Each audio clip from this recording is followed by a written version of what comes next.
Hai semua, Assalamualaikum. Kembali lagi kita di channel Mr. Tutorial. Okey, untuk video kali ini kami ingin kongsikan cara untuk renew insurans motosikal secara online melalui aplikasi Touch and Go e-wallet. Jadi bagi sesiapa yang nak renew insurans motosikal anda secara online di Touch and Go, semoga perkongsian ini memberi manfaat kepada semua. Tetapi sebelum tu, jangan lupa subscribe dan tekan button loceng sebagai tanda sokongan anda kepada kami.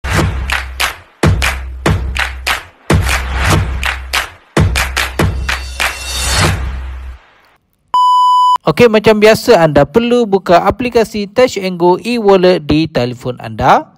Kemudian di paparan halaman utama aplikasi Touch and Go e-wallet anda ini, anda perlu pastikan yang akaun Touch and Go e-wallet anda mempunyai baki yang cukup untuk anda renew insurans motosikal anda melalui aplikasi Touch and Go e-wallet ini. So, jika baki dalam akaun Touch and Go e-wallet anda sudah cukup, anda perlu klik je pada bahagian insurans dekat bahagian bawah ni dan kemudian akan keluar paparan insurans ini. So, di bahagian ini anda klik je pada bahagian motor insurance ini untuk anda renew insurans motosikal anda. Lepas tu akan keluar paparan motor insurance ini. So, dekat bahagian bawah ni, Touch and Go ada bagi tahu yang Touch and Go ada kerjasama dengan Takaful Ikhlas, Takaful Malaysia dan juga Zurich Takaful ini untuk menyediakan insurans motosikal anda. So, dekat sini anda perlu masukkan maklumat nombor pelik motosikal anda di sini. Lepas tu anda perlu masukkan postcode tempat tinggal anda dekat bahagian sini. Lepas tu anda juga perlu masukkan nombor kad pengenalan anda dekat bahagian nombor ID ni. Lepas tu anda perlu masukkan maklumat status perkahwinan anda di sini. Anda klik je di sini dan anda boleh pilih status perkahwinan anda di sini. So, lepas dah isikan semua maklumat yang diminta, anda klik je pada bahagian dapatkan sebut harga percuma ini. Dan kemudian akan keluar paparan pilih penyedia ini. So, dekat sini anda boleh pilih syarikat insurans untuk motosikal anda. Macam saya nak pilih Takaful Malaysia. So, saya pilih insurans yang nombor 1 ataupun dikenali sebagai komprehensif ini. Lepas tu anda klik je pada bahagian perlindungan ini. Dan kemudian akan keluar paparan tambahan ini.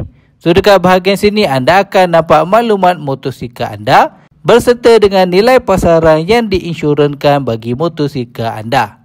Lepas tu anda boleh edit ataupun tukar nilai pasaran motosikal anda di sini. Anda klik je pada bahagian edit ini dan kemudian akan keluar paparan edit butiran ini. So, dekat bahagian sini anda boleh pilih nilai pasaran lain bagi motosikal anda.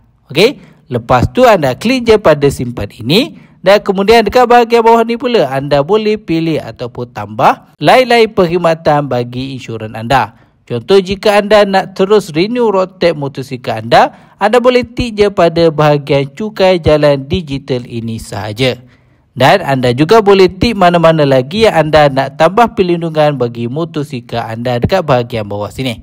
Okey, lepas tu anda klik je pada seterusnya ini. Dan kemudian akan keluar paparan butiran pemilik ini. So, dekat bahagian bawah ni anda akan nampak nama dan juga maklumat anda. Seterusnya anda perlu masukkan maklumat alamat rumah anda di bahagian bawah ini. Lepas semua maklumat dah siap, anda klik je pada seterusnya ini dan akan keluar paparan rumusan ini. So, dekat bahagian sini anda perlu semak semua maklumat anda untuk anda renewkan insurans motosikal anda di Touch and Go. Jika semua maklumat yang dipaparkan sini dah betul, anda scroll ke bawah dan anda tik pada kotak kecil ini sebagai tanda persetujuan anda bagi terma dan syarat renew insurans motosikal di Touch and Go ini. Lepas tu anda klik je pada bahagian bayar ini dan kemudian akan keluar paparan confirm payment ini. So, dekat bahagian sini anda perlu klik je pada bahagian pay sahaja. Dan akan keluar paparan payment result ini dengan status dekat sini bagi tahu paid.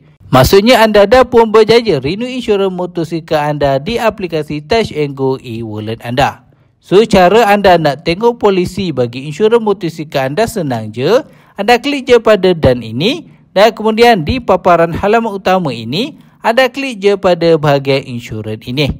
Dan akan keluar paparan insurans ini kan. So, anda klik je pada bahagian My Policy ini je untuk anda review ataupun tengok polisi motosikal anda yang anda telah renewkan tadi.